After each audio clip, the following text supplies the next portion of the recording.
Bismillahirrahmanirrahim. Assalamualaikum warahmatullahi wabarakatuh. Selamat pagi dan salam sehat untuk semuanya.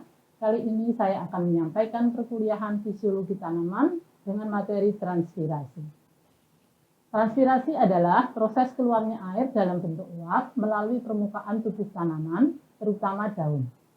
Bahwa air yang sudah diserap tanaman oleh akar ditransport ke seluruh bagian tanaman melalui pembuluh xilem. Sebagian besar akan dikeluarkan dalam bentuk uap melalui proses transpirasi.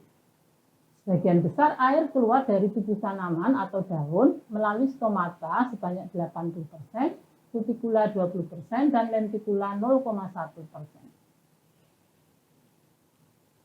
Peranan transpirasi, banyak manfaat atau peranan transpirasi bagi tanaman, yaitu yang pertama, dengan keluar atau berkurangnya air dari daun, maka potensial air menjadi rendah dan lebih rendah daripada sel-sel pembuluh angkut di akar, sehingga ada daya hisap air dari akar ke daun.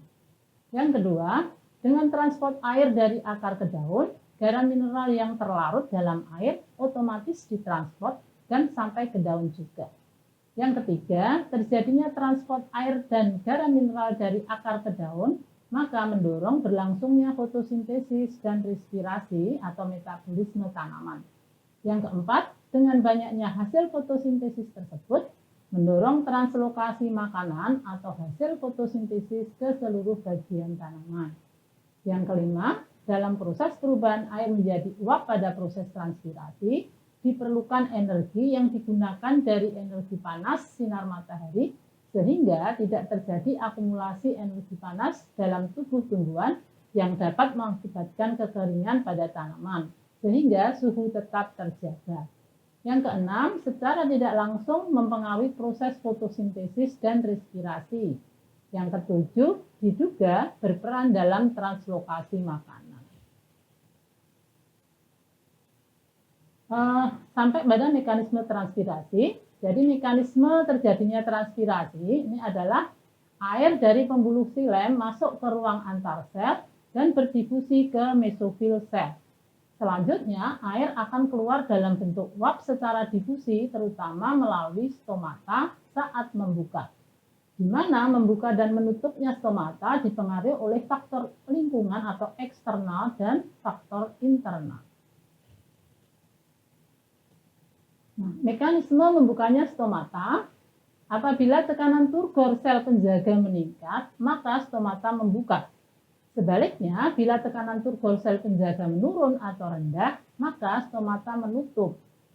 Indikator stomata saat menutup ada beberapa, yaitu yang pertama terjadi akumulasi CO2, yang kedua pH-nya menurun sampai 5, kemudian yang ketiga gula diubah menjadi fatih, yang keempat, potensial osmotik sel penutup menurun. Dan yang kelima, terjadi eksoosmosis air dari sel penutup. Ada beberapa teori membukanya stomata. Ada 3 teori. Yang pertama adalah teori von Moll. Pada siang hari, saat ada sinar, maka terjadilah fotosintesis pada sel penutup. Maka akan terjadi akumulasi gula dalam vakuola, sehingga air masuk ke dalam sel penutup, maka tekanan osmosis meningkat, turgiditas sel meningkat, maka stomata akan membuka. Kemudian teori yang kedua dari teori Shire, yaitu pada siang hari terjadi perubahan pati dan asam fosfat menjadi gula. Maka akan terjadi akumulasi gula dalam vakuola, sehingga air akan masuk dalam sel penutup. Maka tekanan osmosisnya meningkat, turgiditas sel meningkat, sehingga stomata membuka. Sebaliknya, pada malam hari terjadi perubahan glukosa 1-fosfat menjadi fatih dan asam fosfat. Kemudian air akan keluar dari sel penutup, maka tekanan turgor akan turun atau rendah, sehingga stomata menutup. Kemudian teori yang ketiga yaitu teori Nogel dan Fritz. Pada siang hari, saat ada sinar, maka terjadi pembentukan asam malat yang kemudian akan mengalami disosiasi menjadi ion H+ dan ion malat. Kemudian K+ akan masuk dan H+-nya keluar. Selanjutnya, potasium malat akan diangkut ke vakuola, maka air akan masuk ke dalam sel penutup sehingga tekanan turgor naik dan stomata akan membuka.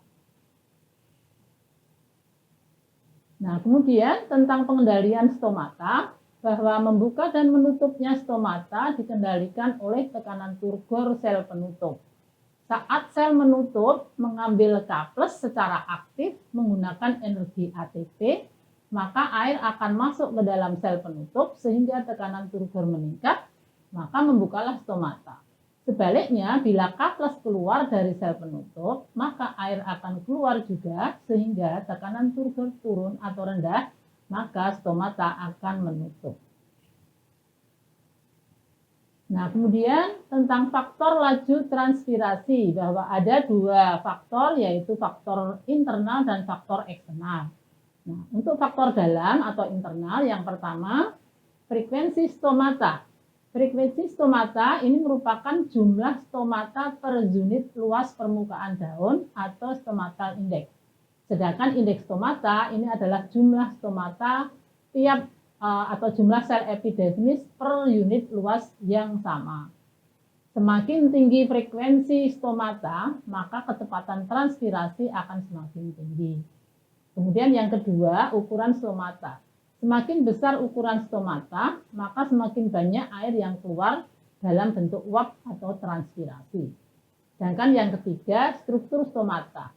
Stomata tipe Phaneropore yang letaknya di permukaan daun, maka laju transpirasi akan lebih cepat dibandingkan dengan transpirasi melalui stomata di Cryptophore yang letaknya agak jauh dari permukaan daun. Sedangkan untuk faktor luar, yang pertama, kelembapan udara semakin tinggi, maka transpirasi akan semakin rendah dan sebaliknya. Sedangkan yang kedua, temperatur udara yang semakin tinggi menyebabkan laju transpirasinya akan semakin cepat. Kemudian yang ketiga, angin sedang mendorong terjadinya transpirasi. Sedangkan yang keempat, sinar matahari meningkatkan suhu sehingga akan meningkatkan laju transpirasi. Dan yang kelima, suplai air meningkatkan ketersediaan air untuk ditransport ke daun dan meningkatkan laju transpirasi.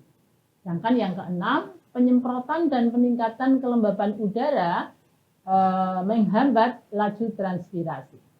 Dan yang ketujuh, aktivitas hidup tanaman meningkatkan kecepatan absorpsi dan transport air dari dalam tanah ke daun, sehingga meningkatkan laju transpirasi. Nah, kemudian pengukuran laju transpirasi, jadi laju transpirasi itu dinyatakan dengan aliran transpirasi atau transpirational flux, yaitu jumlah uap air yang diuapkan per luas permukaan daun per satuan waktu. Satuan laju transpirasi bisa gram per meter kuadrat per jam atau mikrogram per sentimeter per detik, atau kalau di lapangan bisa liter per hektar per hari. Nah, terdapat beberapa metode pengukuran laju transpirasi, yaitu yang pertama dengan metode gravimetrik, yaitu menimbang tanaman dengan media tanamnya dalam pot yang sudah ditutup plastik agar tidak terjadi evaporasi. Misal, ada beratnya A gram. Setelah diletakkan di tempat terkena cahaya matahari selama 1 jam, maka ditimbang kembali tanaman beserta medianya, misalnya B gram. Nah, kemudian diukur luas daun pada tanaman tersebut, misalnya 50 cm persegi. Maka laju transpirasinya adalah A dikurangi B gram per 50 cm persegi per jam. Kemudian metode yang kedua adalah porometer difusi. Pada prinsipnya, menghitung banyak air yang berkurang karena keluar dari daun dalam bentuk uap atau transpirasi melalui proses difusi. Kemudian yang ketiga, kertas kobat klorida. Pada prinsipnya menghitung banyaknya air yang keluar dari daun dalam bentuk uap yang terserap oleh kertas kobalt pada luas daun yang ditutup kertas kobat klorida tersebut. Kemudian yang keempat, dengan mengukur laju transpirasi juga bisa dilakukan dengan menggunakan alat portable seperti higrometer listrik, penganalisis inframerah, dan pikometer ataupun menggunakan alat fotometer. Demikian penjelasan perkuliahan fisiologi tanaman materi tentang transpirasi. Semoga dapat meningkatkan pemahaman proses fisiologi tumbuhan dan tanaman, utamanya tentang transpirasi. Salam sehat dan semangat. Terima kasih atas perhatiannya. Sampai ketemu pada perkuliahan yang akan datang. Wassalamualaikum warahmatullahi wabarakatuh.